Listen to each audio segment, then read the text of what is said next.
Of course you're right, Sonya, he said softly at last. He was suddenly changed. His tone of assumed arrogance and helpless defiance was gone. Even his voice was suddenly weak. I told you yesterday that I was not coming to ask forgiveness, and almost the first thing I've said is to ask forgiveness. I said that about Luzhin and Providence for my own sake. I was asking forgiveness, Sonya. He tried to smile, but there was something helpless and incomplete in his pale smile. He bowed his head and hid his face in his hands. And suddenly a strange, surprising sensation of a sort of bitter hatred for Sonya passed through his heart. As it were wondering and frightened of this sensation, he raised his head and looked intently at her. But he met her uneasy and painfully anxious eyes fixed on him. There was love in them. His hatred vanished like a phantom. It was not the real feeling. He had taken the one feeling for the other. It only meant that that minute had come. He hid his face in his hands again and bowed his head. Suddenly he turned pale, got up from his chair, looked at Sonya, and without uttering a word sat down mechanically on her bed. His sensations that moment were terribly like the moment when he had stood over the old woman with the axe in his hand and felt that he must not lose another minute. "What's the matter?" asked Sonya, dreadfully frightened. He could not utter a word. This was not at all the way he had intended to tell, and he did not understand what was happening to him now. She went up to him softly, sat down on the bed beside him and waited, not taking her eyes off him. Her heart throbbed and sank. It was unendurable. He turned his deadly pale face to her. His lips worked, helplessly struggling to utter something. A pang of terror passed through Sonya's heart. "What's the matter?" she repeated, drawing a little away from him. "Nothing, Sonya, don't be frightened. It's nonsense. It really is nonsense if you think of it," he muttered like a man in delirium. "Why have I come to torture you?" he added suddenly, looking at her. "Why really? I keep asking myself that question, Sonya." He had perhaps been asking himself that question a quarter of an hour before. But now he spoke helplessly, hardly knowing what he said, and feeling a continual tremor all over. "Oh, how you are suffering," she muttered in distress, looking intently at him. "It's all nonsense. Listen, Sonya." He suddenly smiled, a pale, helpless smile for 2 seconds. "You remember what I meant to tell you yesterday?" Sonya waited uneasily. "I said as I went away that perhaps I was saying goodbye forever, but that if I came today I would tell you who killed Lizaveta." She began trembling all over. "Well, here I've come to tell you." "Then you really meant it yesterday," she whispered with difficulty. "How do you know?" she asked quickly, as though suddenly regaining her reason. Sonya's face grew paler and paler, and she breathed painfully. "I know." She paused a minute. "Have they found him?" she asked timidly. "No." "Then how do you know about it?" she asked again, hardly audibly, and again after a minute's pause. He turned to her and looked very intently at her. "Guess," he said, with the same distorted, helpless smile. A shudder passed over her. "But why do you frighten me like this?" she said, smiling like a child. "I must be a great friend of his, since I know," Raskolnikov went on, still gazing into her face as though he could not turn his eyes away. "He did not mean to kill that Lizaveta. He killed her accidentally. He meant to kill the old woman when she was alone and he went there. And then Lizaveta came in. He killed her too." Another awful moment passed. Both still gazed at one another. "You can't guess, then?" he asked suddenly, feeling as though he were flinging himself down from a steeple. "And no," whispered Sonya. "Take a good look." As soon as he had said this again, the same familiar sensation froze his heart.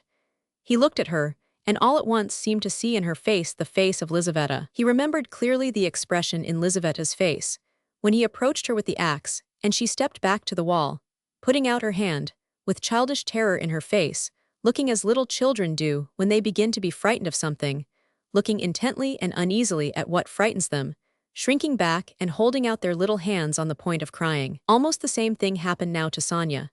With the same helplessness and the same terror, she looked at him for a while and suddenly putting out her left hand, pressed her fingers faintly against his breast and slowly began to get up from the bed, moving further from him and keeping her eyes fixed even more immovably on him. Her terror infected him. The same fear showed itself on his face. In the same way he stared at her, and almost with the same childish smile. Have you guessed? He whispered at last. Good God! Broke in an awful wail from her bosom. She sank helplessly on the bed with her face in the pillows, but a moment later she got up, moved quickly to him, seized both his hands, and gripping them tight in her thin fingers, began looking into his face again with the same intense stare. In this last desperate look, she tried to look into him and catch some last hope. But there was no hope, there was no doubt remaining, it was all true. Later on, indeed, when she recalled that moment, she thought it strange and wondered why she had seen at once that there was no doubt. She could not have said, for instance, that she had foreseen something of the sort, and yet now, as soon as he told her, she suddenly fancied that she had really foreseen this very thing. Stop, Sonya, enough, don't torture me, he begged her miserably. It was not at all like this he had thought of telling her, but this is how it happened. She jumped up, seeming not to know what she was doing, and wringing her hands, walked into the middle of the room, but quickly went back and sat down again beside him, her shoulder almost touching his. All of a sudden she started as though she had been stabbed, uttered a cry and fell on her knees before him, she did not know why. What have you done? What have you done to yourself? She said in despair, and jumping up, she flung herself on his neck, threw her arms round him, and held him tightly. Raskolnikov drew back, and looked at her with a mournful smile. You are a strange girl, Sonya, you kiss me and hug me when I tell you about that. You don't think what you are doing. There is no one in the whole world now so unhappy as you. She cried in a frenzy, not hearing what he said, and she suddenly broke into violent hysterical weeping. A feeling long unfamiliar to him flooded his heart and softened it at once. He did not struggle against it. 2 tears started into his eyes and hung on his eyelashes. Then you won't leave me, Sonya, he said, looking at her almost with hope. No, never, nowhere, cried Sonya. I will follow you everywhere. Oh my God, oh how miserable I am. Why didn't I know you before? Why didn't you come before? Oh dear. Here I have come. Yes, now, what's to be done now? Together, she repeated as it were unconsciously, and she hugged him again. I'll follow you to Siberia. He recoiled at this, and the same hostile, almost haughty smile came to his lips. Perhaps I don't want to go to Siberia yet, Sonya, he said. Sonya looked at him quickly. Again, after her first passionate, agonizing sympathy for the unhappy man, the terrible idea of the murder overwhelmed her. In his changed tone she seemed to hear the murderer speaking. She looked at him bewildered. She knew nothing as yet, why, how, with what object it had been. Now all these questions rushed at once into her mind. And again she could not believe it.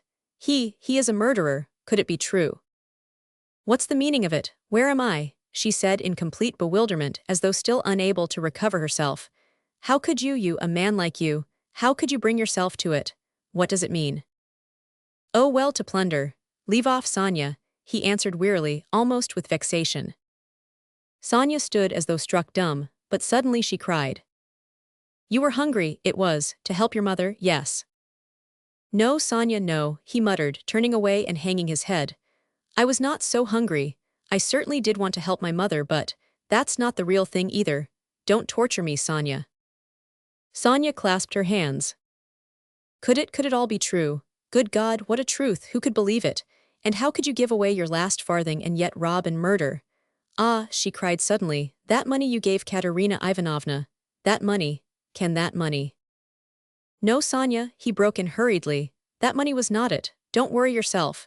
That money my mother sent me, and it came when I was ill, the day I gave it to you. Razumihin saw it. He received it for me. That money was mine, my own. Sonya listened to him in bewilderment, and did her utmost to comprehend. And that money, I don't even know really whether there was any money, he added softly as though reflecting. I took a purse off her neck made of chamois leather, a purse stuffed full of something, but I didn't look in it, I suppose I hadn't time. And the things, chains and trinkets, I buried under a stone with the purse next morning in a yard off the 5 Prospect. They are all there now. Sonya strained every nerve to listen. Then why you said you did it to rob but you took nothing? She asked quickly, catching at a straw. I don't know, I haven't yet decided whether to take that money or not, he said, musing again, and seeming to wake up with a start, he gave a brief ironical smile. Ach, what silly stuff I am talking, eh? The thought flashed through Sonya's mind, wasn't he mad, but she dismissed it at once. No, it was something else. She could make nothing of it, nothing. Do you know, Sonya, he said suddenly with conviction, let me tell you, if I'd simply killed because I was hungry, laying stress on every word and looking enigmatically but sincerely at her, I should be happy now. You must believe that. What would it matter to you? He cried a moment later with a sort of despair. What would it matter to you if I were to confess that I did wrong? What do you gain by such a stupid triumph over me? Ah, Sonya, was it for that I've come to you today? Again Sonya tried to say something, but did not speak. I asked you to go with me yesterday, because you are all I have left. Go where? Asked Sonya timidly. Not to steal and not to murder, don't be anxious, he smiled bitterly. We are so different, and you know, Sonya, it's only now, only this moment that I understand where I asked you to go with me yesterday. Yesterday when I said it, I did not know where. I asked you for one thing, I came to you for one thing, not to leave me. You won't leave me, Sonya. She squeezed his hand. And why did I tell her? Why did I let her know? He cried a minute later in despair, looking with infinite anguish at her. Here you expect an explanation from me, Sonya. You are sitting and waiting for it, I see that. But what can I tell you? You won't understand and will only suffer misery. On my account. Well, you are crying and embracing me again. Why do you do it? Because I couldn't bear my burden and have come to throw it on another. You suffer too, and I shall feel better. And can you love such a mean wretch? But aren't you suffering too? Cried Sonya. Again a wave of the same feeling surged into his heart, and again, for an instant, softened it. Sonya, I have a bad heart, take note of that. It may explain a great deal. I have come because I am bad. There are men who wouldn't have come, but I am a coward and a mean wretch, but never mind, that's not the point. I must speak now, but I don't know how to begin. He paused and sank into thought. Ah, we are so different, he cried again. We are not alike. And why did I come? I shall never forgive myself that. No, it was a good thing you came, cried Sonya. It's better I should know, far better. He looked at her with anguish. What if it were really that? He said, as though reaching a conclusion. Yes, that's what it was. I wanted to become a Napoleon, that is why I killed her. Do you understand now? And no, Sonya whispered naively and timidly. Only speak, speak. I shall understand in myself. She kept begging him. You'll understand. Very well, we shall see. He paused and was for some time lost in meditation. It was like this. I asked myself one day this question. What if Napoleon, for instance, had happened to be in my place, and if he had not had Toulon nor Egypt nor the passage of Mont Blanc to begin his career with, but instead of all those picturesque and monumental things, there had simply been some ridiculous old hag, a pawnbroker, who had to be murdered too to get money from her trunk, for his career, you understand. Well, would he have brought himself to that if there had been no other means? Wouldn't he have felt a pang at its being so far from monumental and sinful too? Well, I must tell you that I worried myself fearfully over that question, so that I was awfully ashamed when I guessed at last, all of a sudden, somehow, that it would not have given him the least pang, that it would not even have struck him that it was not monumental, that he would not have seen that there was anything in it to pause over, and that, if he had had no other way, he would have strangled her in a minute without thinking about it. Well, I too, left off thinking about it, murdered her following his example, and that's exactly how it was. Do you think it funny? Yes, Sonya, the funniest thing of all is that perhaps that's just how it was. Sonya did not think it at all funny. You had better tell me straight out. Without examples, she begged, still more timidly and scarcely audibly. He turned to her, looked sadly at her and took her hands. You are right again, Sonya. Of course that's all nonsense, it's almost all talk. You see, you know of course that my mother has scarcely anything, my sister happened to have a good education and was condemned to drudge as a governess. All their hopes were centered on me. I was a student, but I couldn't keep myself at the university and was forced for a time to leave it. Even if I had lingered on like that, in 10 or 12 years, I might with luck hope to be some sort of teacher or clerk with a salary of 1,000 rubles. He repeated it as though it were a lesson. And by that time, my mother would be worn out with grief and anxiety, and I could not succeed in keeping her in comfort while my sister might well have fared worse. And it's a hard thing to pass everything by all one's life, to turn one's back upon everything, to forget one's mother and decorously accept the insults inflicted on one's sister. Why should one, when one has buried them to burden oneself with others, wife and children, and to leave them again without a farthing. So I resolved to gain possession of the old woman's money, and to use it for my first years without worrying my mother, to keep myself at the university and for a little while after leaving it, and to do this all on a broad, thorough scale, so as to build up a completely new career and enter upon a new life of independence. Well, that's all. Well, of course in killing the old woman I did wrong. Well, that's enough. He struggled to the end of his speech in exhaustion, and let his head sink. Oh, that's not it, Sonya cried in distress. How could one? No, that's not right, not right. You see yourself that it's not right, but I've spoken truly, it's the truth. As though that could be the truth, good God. I've only killed a louse, Sonya, a useless, loathsome, harmful creature. A human being, a louse. I too know it wasn't a louse, he answered, looking strangely at her. But I am talking nonsense, Sonya, he added. I've been talking nonsense a long time. That's not it, you are right there. There were quite other causes for it. I haven't talked to anyone for so long, Sonya. My head aches dreadfully now. His eyes shone with feverish brilliance. He was almost delirious, an uneasy smile strayed on his lips. His terrible exhaustion could be seen through his excitement. Sonya saw how he was suffering. She too was growing dizzy. And he talked so strangely, it seemed somehow comprehensible, but yet. But how, good God? And she wrung her hands in despair. No, Sonya, that's not it, he began again suddenly, raising his head, as though a new and sudden train of thought had struck and as it were roused him. That's not it, better. Imagine, yes, it's certainly better, imagine that I am vain, envious, malicious, base, vindictive, and, well, perhaps with a tendency to insanity. Let's have it all out at once. They've talked of madness already, I noticed. I told you just now I could not keep myself at the university, but do you know that perhaps I might have done? My mother would have sent me what I needed for the fees, and I could have earned enough for clothes, boots, and food, no doubt.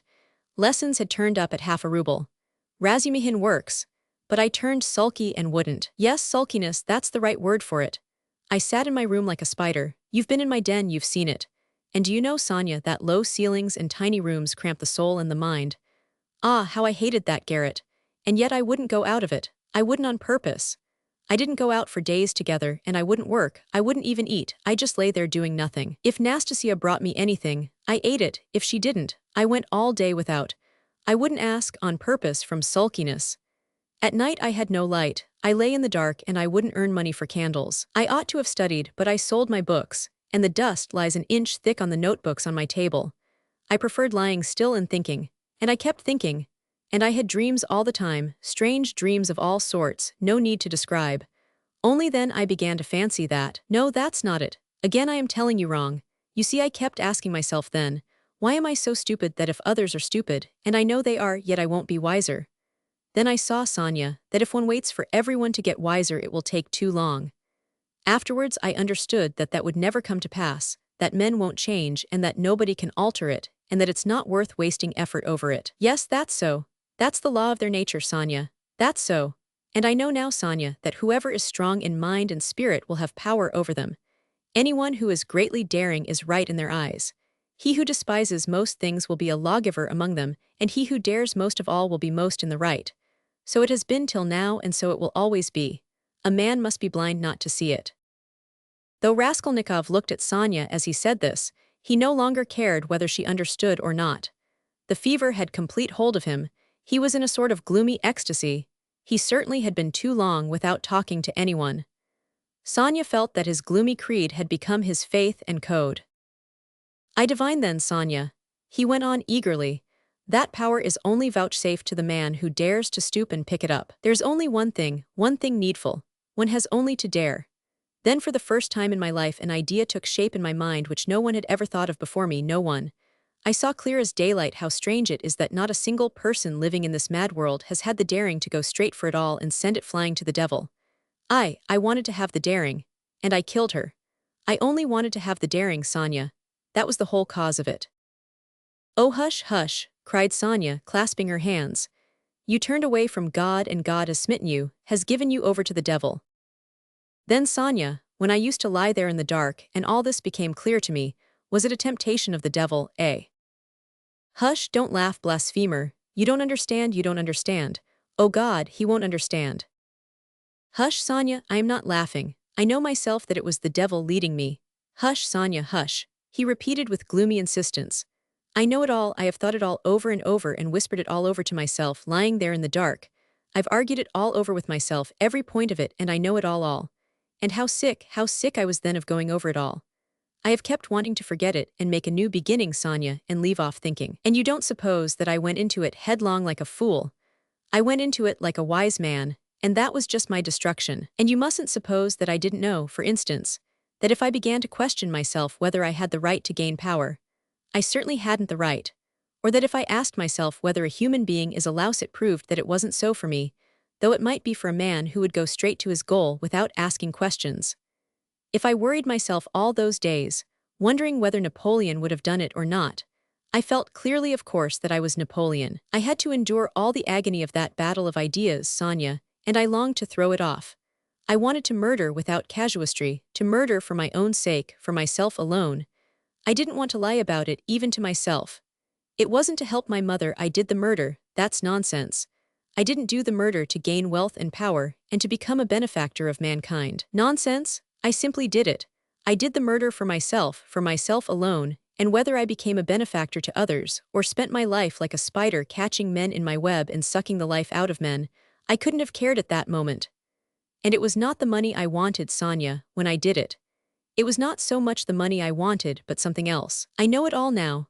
Understand me, perhaps I should never have committed a murder again. I wanted to find out something else, it was something else led me on. I wanted to find out then and quickly whether I was a louse like everybody else or a man, whether I can step over barriers or not, whether I dare stoop to pick up or not, whether I am a trembling creature or whether I have the right to kill, have the right to kill. Sonya clasped her hands. Ach, Sonya, he cried irritably and seemed about to make some retort but was contemptuously silent. Don't interrupt me, Sonya. I want to prove one thing only, that the devil led me on then and he has shown me since that I had not the right to take that path, because I am just such a louse as all the rest.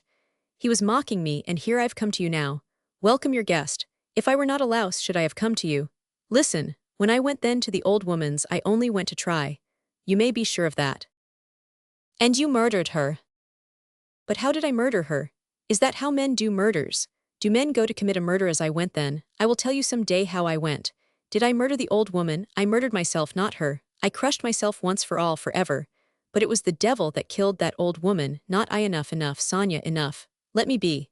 He cried in a sudden spasm of agony, let me be. He leaned his elbows on his knees and squeezed his head in his hands, as in a vice. What suffering? A wail of anguish broke from Sonya. Well, what am I to do now? He asked, suddenly raising his head and looking at her with a face hideously distorted by despair. What are you to do? She cried, jumping up, and her eyes that had been full of tears suddenly began to shine. Stand up. She seized him by the shoulder. He got up, looking at her almost bewildered. Go at once, this very minute. Stand at the crossroads, bow down. First kiss the earth which you have defiled and then bow down to all the world and say to all men aloud, I am a murderer. Then God will send you life again. Will you go, will you go? She asked him, trembling all over, snatching his two hands, squeezing them tight in hers and gazing at him with eyes full of fire. He was amazed at her sudden ecstasy. You mean Siberia, Sonya, I must give myself up, he asked gloomily. Suffer and expiate your sin by it, that's what you must do. No, I am not going to them, Sonya. But how will you go on living? What will you live for? Cried Sonya. How is it possible now? Why, how can you talk to your mother? Oh, what will become of them now? But what am I saying? You have abandoned your mother and your sister already. He has abandoned them already. Oh God, she cried. Why, he knows it all himself. How can he live by himself? What will become of you now? Don't be a child, Sonya, he said softly.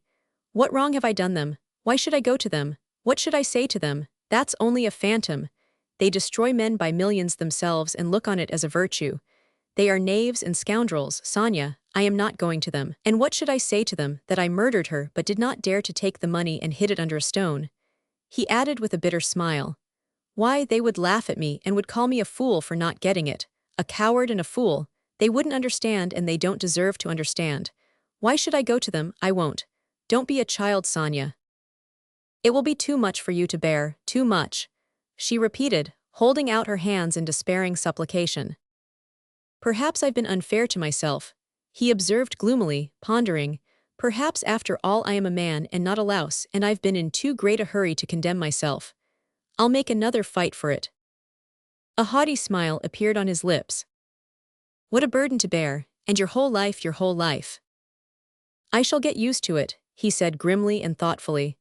Listen, he began a minute later, stop crying, it's time to talk of the facts. I've come to tell you that the police are after me, on my track. Ach, Sonya cried in terror. Well, why do you cry out? You want me to go to Siberia and now you are frightened. But let me tell you, I shall not give myself up. I shall make a struggle for it and they won't do anything to me. They've no real evidence. Yesterday I was in great danger and believed I was lost. But today things are going better. All the facts they know can be explained two ways. That's to say I can turn their accusations to my credit, do you understand? And I shall, for I've learnt my lesson. But they will certainly arrest me. If it had not been for something that happened, they would have done so today for cert. Perhaps even now they will arrest me today. But that's no matter, Sonya, they'll let me out again. For there isn't any real proof against me, and there won't be, I give you my word for it. And they can't convict a man on what they have against me. Enough, I only tell you that you may know. I will try to manage somehow to put it to my mother and sister so that they won't be frightened. My sister's future is secure, however, now I believe. And my mother's must be too. Well, that's all, be careful though. Will you come and see me in prison when I am there? Oh, I will, I will. They sat side by side, both mournful and dejected, as though they had been cast up by the tempest alone on some deserted shore. He looked at Sonya and felt how great was her love for him, and strange to say, he felt it suddenly burdensome and painful to be so loved. Yes, it was a strange and awful sensation. On his way to see Sonya, he had felt that all his hopes rested on her. He expected to be rid of at least part of his suffering, and now, when all her heart turned towards him, he suddenly felt that he was immeasurably unhappier than before. Sonya, he said, you'd better not come and see me when I am in prison. Sonya did not answer, she was crying. Several minutes passed. Have you a cross on you? She asked, as though suddenly thinking of it. He did not at first understand the question. No, of course not. Here, take this one of cypress wood. I have another, a copper one that belonged to Lizaveta. I changed with Lizaveta, she gave me her cross and I gave her my little icon. I will wear Lizaveta's now and give you this. Take it, it's mine, you know, she begged him. We will go to suffer together, and together we will bear our cross. Give it me, said Raskolnikov. He did not want to hurt her feelings, but immediately he drew back the hand he held out for the cross. Not now, Sonya, better later, he added to comfort her. Yes, yes, better, she repeated with conviction. When you go to meet your suffering, then put it on. You will come to me, I'll put it on you, we will pray and go together. At that moment, someone knocked 3 times at the door. Sofya Semyonovna, may I come in? They heard in a very familiar and polite voice. Sonya rushed to the door in a fright. The flaxen head of Mr. Lebeziatnikov appeared at the door. Chapter 5. Lebeziatnikov looked perturbed. I've come to you, Sofya Semyonovna, he began. Excuse me, I thought I should find you, he said, addressing Raskolnikov suddenly. That is, I didn't mean anything of that sort, but I just thought. Katerina Ivanovna has gone out of her mind, he blurted out suddenly, turning from Raskolnikov to Sonya. Sonya screamed. At least it seems so, but we don't know what to do, you see. She came back, she seems to have been turned out somewhere, perhaps beaten. So it seems at least. She had run to your father's former chief, she didn't find him at home, he was dining at some other general's. Only fancy, she rushed off there to the other general's, and imagine she was so persistent that she managed to get the chief to see her, had him fetched out from dinner, it seems. You can imagine what happened. She was turned out, of course, but according to her own story, she abused him and threw something at him. One may well believe it. How it is she wasn't taken up, I can't understand. Now she is telling everyone, including Amalia Ivanovna, but it's difficult to understand her, she is screaming and flinging herself about. Oh yes, she shouts that since everyone has abandoned her, she will take the children and go into the street with a barrel organ, and the children will sing and dance, and she too, and collect money, and will go every day under the general's window, to let everyone see well-born children, whose father was an official, begging in the street. She keeps beating the children and they are all crying. She is teaching Lida to sing My Village, the boy to dance, Polenka the same. She is tearing up all the clothes and making them little caps like actors. She means to carry a tin basin and make it tinkle instead of music. She won't listen to anything. Imagine the state of things. It's beyond anything. Lebeziatnikov would have gone on, but Sonya, who had heard him almost breathless, snatched up her cloak and hat and ran out of the room, putting on her things as she went. Raskolnikov followed her, and Lebeziatnikov came after him. "She has certainly gone mad," he said to Raskolnikov as they went out into the street. "I didn't want to frighten Sofya Semyonovna, so I said it seemed like it, but there isn't a doubt of it. They say that in consumption the tubercles sometimes occur in the brain. It's a pity I know nothing of medicine. I did try to persuade her, but she wouldn't listen." "Did you talk to her about the tubercles?" "Not precisely of the tubercles. Besides, she wouldn't have understood. But what I say is that if you convince a person logically that he has nothing to cry about, he'll stop crying. That's clear. Is it your conviction that he woe?" "Life would be too easy if it were so," answered Raskolnikov. Excuse me. Of course it would be rather difficult for Katerina Ivanovna to understand. But do you know that in Paris they have been conducting serious experiments as to the possibility of curing the insane, simply by logical argument? One professor there, a scientific man of standing, lately dead, believed in the possibility of such treatment. His idea was that there's nothing really wrong with the physical organism of the insane, and that insanity is, so to say, a logical mistake, an error of judgment, an incorrect view of things. He gradually showed the madman his error, and would you believe it, they say he was successful. But as he made use of douches too, how far success was due to that treatment remains uncertain. So it seems at least. Raskolnikov had long ceased to listen. Reaching the house where he lived, he nodded to Lebeziatnikov and went in at the gate. Lebeziatnikov woke up with a start, looked about him and hurried on. Raskolnikov went into his little room and stood still in the middle of it. Why had he come back here? He looked at the yellow and tattered paper, at the dust, at his sofa. From the yard came a loud, continuous knocking. Someone seemed to be hammering. He went to the window, rose on tiptoe and looked out into the yard for a long time with an air of absorbed attention. But the yard was empty and he could not see who was hammering. In the house on the left he saw some open windows. On the windowsills were pots of sickly-looking geraniums. Linen was hung out of the windows. He knew it all by heart. He turned away and sat down on the sofa. Never had he felt himself so fearfully alone. Yes, he felt once more that he would perhaps come to hate Sonya, now that he had made her more miserable. Why had he gone to her to beg for her tears? What need had he to poison her life? Oh, the meanness of it. "I will remain alone," he said resolutely, "and she shall not come to the prison." 5 minutes later, he raised his head with a strange smile. That was a strange thought. Perhaps it really would be better in Siberia, he thought suddenly. He could not have said how long he sat there with vague thoughts surging through his mind. All at once the door opened and Dounia came in. At first she stood still and looked at him from the doorway, just as he had done at Sonya. Then she came in and sat down in the same place as yesterday, on the chair facing him. He looked silently and almost vacantly at her. "Don't be angry, brother.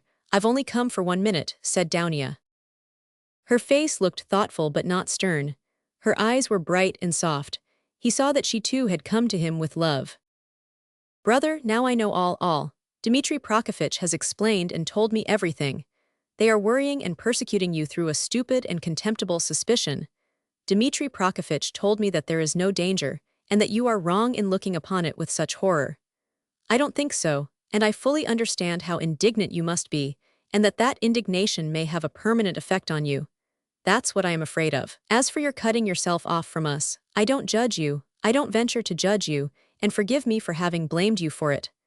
I feel that I too, if I had so great a trouble, should keep away from everyone. I shall tell mother nothing of this, but I shall talk about you continually and shall tell her from you that you will come very soon. Don't worry about her, I will set her mind at rest. But don't you try her too much, come once at least, remember that she is your mother. And now I have come simply to say," Dounia began to get up, "that if you should need me or should need, all my life or anything, call me and I'll come. Goodbye." She turned abruptly and went towards the door. "Dounia," Raskolnikov stopped her and went towards her. "That Razumihin, Dmitri Prokofitch, is a very good fellow." Dounia flushed slightly. "Well?" she asked, waiting a moment. He is competent, hardworking, honest, and capable of real love. Goodbye, Downia. Downia flushed crimson, then suddenly she took alarm. But what does it mean, brother? Are we really parting forever? That you give me such a parting message? Never mind, goodbye. He turned away and walked to the window. She stood a moment, looked at him uneasily, and went out troubled. No, he was not cold to her. There was an instant, the very last one, when he had longed to take her in his arms and say goodbye to her, and even to tell her, but he had not dared even to touch her hand. Afterwards she may shudder when she remembers that I embraced her, and will feel that I stole her kiss. And would she stand that test? He went on a few minutes later to himself. No, she wouldn't. Girls like that can't stand things, they never do. And he thought of Sonya. There was a breath of fresh air from the window. The daylight was fading. He took up his cap and went out. He could not, of course, and would not consider how ill he was. But all this continual anxiety and agony of mind could not but affect him. And if he were not lying in high fever, it was perhaps just because this continual inner strain helped to keep him on his legs and in possession of his faculties. But this artificial excitement could not last long. He wandered aimlessly. The sun was setting. A special form of misery had begun to oppress him of late. There was nothing poignant, nothing acute about it, but there was a feeling of permanence, of eternity about it. It brought a foretaste of hopeless years of this cold, leaden misery, a foretaste of an eternity on a square yard of space. Towards evening this sensation usually began to weigh on him more heavily.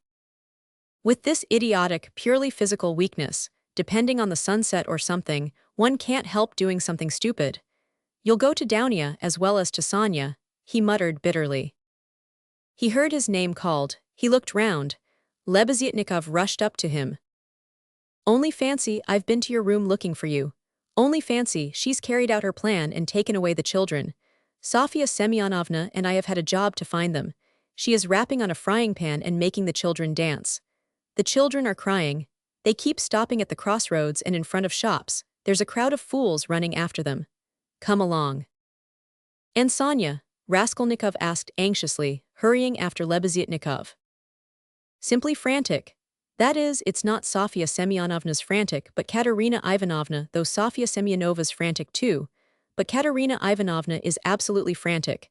I tell you she is quite mad. They'll be taken to the police. You can fancy what an effect that will have. They are on the canal bank, near the bridge now, not far from Sofya Semyonovna's, quite close. On the canal bank near the bridge, and not 2 houses away from the one where Sonya lodged, there was a crowd of people, consisting principally of gutter children. The hoarse, broken voice of Katerina Ivanovna could be heard from the bridge, and it certainly was a strange spectacle likely to attract a street crowd. Katerina Ivanovna in her old dress with the green shawl, wearing a torn straw hat, crushed in a hideous way on one side, was really frantic. She was exhausted and breathless.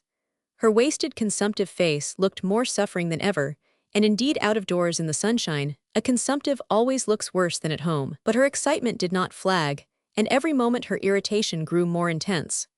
She rushed at the children, shouted at them, coaxed them, told them before the crowd how to dance and what to sing, began explaining to them why it was necessary, and driven to desperation by their not understanding, beat them. Then she would make a rush at the crowd. If she noticed any decently dressed person stopping to look, she immediately appealed to him to see what these children, from a genteel, one may say aristocratic, house, had been brought to. If she heard laughter or jeering in the crowd, she would rush at once at the scoffers and begin squabbling with them. Some people laughed, others shook their heads, but everyone felt curious at the sight of the madwoman with the frightened children. The frying pan of which Lebeziatnikov had spoken was not there, at least Raskolnikov did not see it. But instead of rapping on the pan, Katerina Ivanovna began clapping her wasted hands, when she made Lida and Kolya dance and Polenka sing. She too joined in the singing, but broke down at the second note with a fearful cough, which made her curse in despair and even shed tears. What made her most furious was the weeping and terror of Kolya and Lida. Some effort had been made to dress the children up as street singers are dressed. The boy had on a turban made of something red and white to look like a Turk. There had been no costume for Lida. She simply had a red knitted cap, or rather a night cap that had belonged to Marmeladov, decorated with a broken piece of white ostrich feather, which had been Katerina Ivanovna's grandmother's, and had been preserved as a family possession. Polenka was in her everyday dress. She looked in timid perplexity at her mother, and kept at her side, hiding her tears. She dimly realized her mother's condition and looked uneasily about her. She was terribly frightened of the street and the crowd. Sonya followed Katerina Ivanovna, weeping and beseeching her to return home, but Katerina Ivanovna was not to be persuaded. "Leave off, Sonya, leave off," she shouted, speaking fast, panting and coughing. "You don't know what you ask, you are like a child. I've told you before that I am not coming back to that drunken German. Let all Petersburg see the children begging in the streets." Though their father was an honorable man who served all his life in truth and fidelity, and one may say died in the service. Katerina Ivanovna had by now invented this fantastic story and thoroughly believed it. Let that wretch of a general see it. "And you are silly, Sonya. What have we to eat? Tell me that. We have worried you enough, I won't go on so. Ah, Rodion Romanovich, is that you?" she cried, seeing Raskolnikov and rushing up to him. "Explain to this silly girl, please, that nothing better could be done. Even organ grinders earn their living, and everyone will see at once that we are different, that we are an honorable and bereaved family reduced to beggary. And that general will lose his post, you'll see. We shall perform under his windows every day, and if the Tsar drives by, I'll fall on my knees, put the children before me, show them to him, and say, 'Defend us, Father. He is the father of the fatherless, he is merciful, he'll protect us, you'll see.' And that wretch of a general. Lida, tenez vous droit. Kalia, you'll dance again. Why are you whimpering again? What are you afraid of, stupid? Goodness, what am I to do with them, Rodion Romanovich? If you only knew how stupid they are. What's one to do with such children?" And she, almost crying herself, which did not stop her uninterrupted, rapid flow of talk, pointed to the crying children. Raskolnikov tried to persuade her to go home, and even said, hoping to work on her vanity, that it was unseemly for her to be wandering about the streets like an organ grinder, as she was intending to become the principal of a boarding school. "A boarding school, ha ha ha, a castle in the air," cried Katerina Ivanovna, her laugh ending in a cough. "No, Rodion Romanovich, that dream is over, all have forsaken us. And that general, you know, Rodion Romanovich, I threw an ink pot at him. It happened to be standing in the waiting room by the paper where you sign your name. I wrote my name, threw it at him and ran away. Oh, the scoundrels, the scoundrels. But enough of them, now I'll provide for the children myself, I won't bow down to anybody. She has had to bear enough for us." She pointed to Sonya. "Polenka, how much have you got? Show me, what, only 2 farthings? Oh, the mean wretches, they give us nothing, only run after us putting their tongues out. There, what is that blockhead laughing at?" She pointed to a man in the crowd. "It's all because Kalia here is so stupid, I have such a bother with him. What do you want, Polenka? Tell me in French, parlez-moi francais. Why, I've taught you, you know some phrases. Else how are you to show that you are of good family, well-brought-up children, and not at all like other organ grinders? We aren't going to have a Punch and Judy show in the street, but to sing a genteel song." "Ah, yes. What are we to sing? You keep putting me out, but you see, we are standing here, Rodion Romanovich, to find something to sing and get money, something Kalia can dance to. For, as you can fancy, our performance is all impromptu. We must talk it over and rehearse it all thoroughly, and then we shall go to Nevsky, where there are far more people of good society, and we shall be noticed at once. Lida knows my village only, nothing but my village, and everyone sings that. We must sing something far more genteel. Well, have you thought of anything, Polenka? If only you'd help your mother. My memory's quite gone, or I should have thought of something. We really can't sing in Hazar. Ah, let us sing in French. Cinq sous. I have taught it you, I have taught it you. And as it is in French, people will see at once that you are children of good family, and that will be much more touching. You might sing Marlborough s'en va-t-en guerre, for that's quite a child's song and is sung as a lullaby in all the aristocratic houses. Marlborough s'en va-t-en guerre ni sait quand reviendra. She began singing. But no, better sing cinq sous. Now, Kalia, your hands on your hips, make haste, and you, Lida, keep turning the other way, and Polenka and I will sing and clap our hands. Cinq sous pour monter notre ménage. Cough, cough, cough. Set your dress straight, Polenka, it slipped down on your shoulders, she observed, panting from coughing. Now it's particularly necessary to behave nicely and genteelly, that all may see that you are well-born children. I said at the time that the bodice should be cut longer and made of 2 widths. It was your fault, Sonya, with your advice to make it shorter, and now you see the child is quite deformed by it. Why, you're all crying again. What's the matter, stupids? Come, Kalia, begin. Make haste, make haste. Oh, what an unbearable child. Cinq sous,